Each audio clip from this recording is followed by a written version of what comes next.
تو روزہ ڈھال ہے اور جہنم سے آزادی کا ایک اہم ذریعہ ہے۔ روزہ اللہ اور بندے کے مابین ایک راز ہے۔ روزہ نور ہے، ضیاء اور روشنی ہے، اور آقا کریم صلی اللہ علیہ وآلہ وسلم نے روزے کی فضیلت بیان کرتے ہوئے ارشاد فرمایا کہ ہر شے کی کوئی زکوٰۃ ہوتی ہے، انسان کے جسم کی زکوٰۃ روزہ ہے۔ اگر روزہ رکھے گا تو جسم زکوٰۃ ادا کرے گا، جس طرح زکوٰۃ سے مال پاک ہوتا ہے، روزے سے جسم پاک ہو جاتا ہے۔ اور روزہ ویسے بھی انسان کے لیے شفا کا پیام ہے۔ فرمایا کہ سحری کھایا کرو، چونکہ سحری کے کھانے کے اندر بھی اللہ نے برکت رکھی ہوئی۔ تو یہ ماہ صیام اپنے دامن میں برکتیں لے کر، رحمتیں لے کر نازل ہوتا ہے۔ اس کا پہلا حصہ رحمت، درمیانی حصہ مغفرت، اور آخری حصہ جہنم سے آزادی کا مژدہ جاں فضا ہے۔ حدیث میں آتا ہے کہ اللہ نے میری امت کو رمضان المبارک کے روزے کے حوالے سے 5 چیزیں ایسی عطا کی ہیں جو اس سے قبل کسی امت کو نصیب نہیں ہوئی۔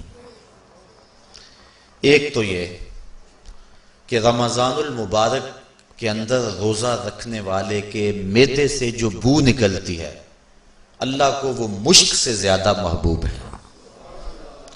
دوسری بات کہ جب ماہ صیام آتا ہے تو شیاطین کو جکڑ دیا جاتا ہے۔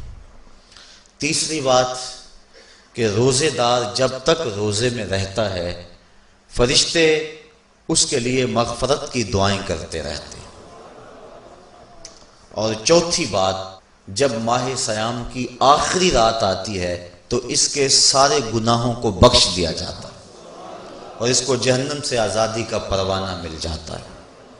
بلکہ ایک صحابی نے حضور سے عرض کی کہ آقا کریم، جو یہ جہنم سے آزادی کا پروانہ مومن کو ملتا ہے تو کیا یہ لیلۃ القدر کی رات ہے؟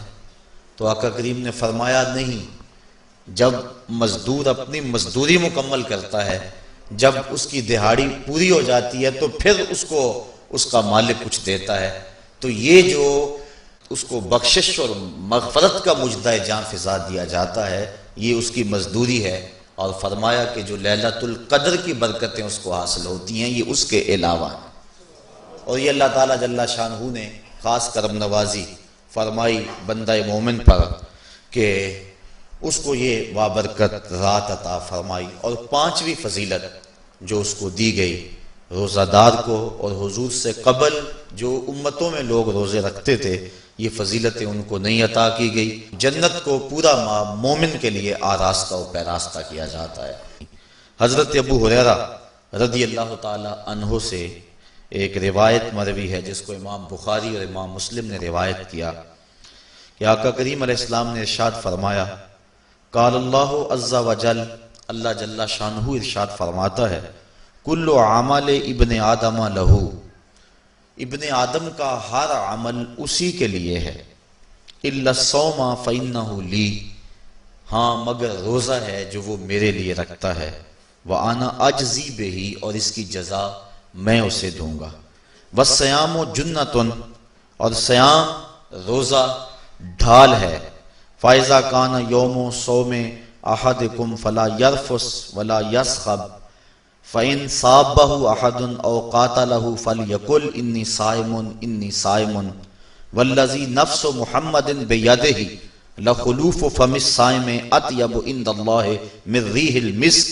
للصائم فرحتان یفرحہما اذا افطر فرح بفطرہ واذا لقی ربہ فرح بصومہ۔ تو فرمایا کہ جب کوئی شخص روزہ رکھتا ہے تو اس کا یہ عمل اللہ کے لیے ہے اور اللہ تعالیٰ اس کی جزا دے گا۔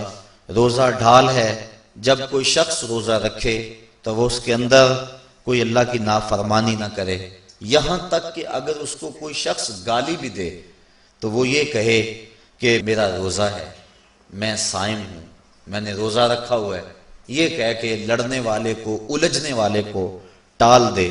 حضور نے ارشاد فرمایا مجھے قسم ہے اس رب کی جس کے قبضے میں محمد کی جان ہے کہ روزہ دار کے معدے سے جو بو نکلتی ہے اللہ کو وہ مسک یعنی کستوری کی خوشبو سے زیادہ محبوب ہے۔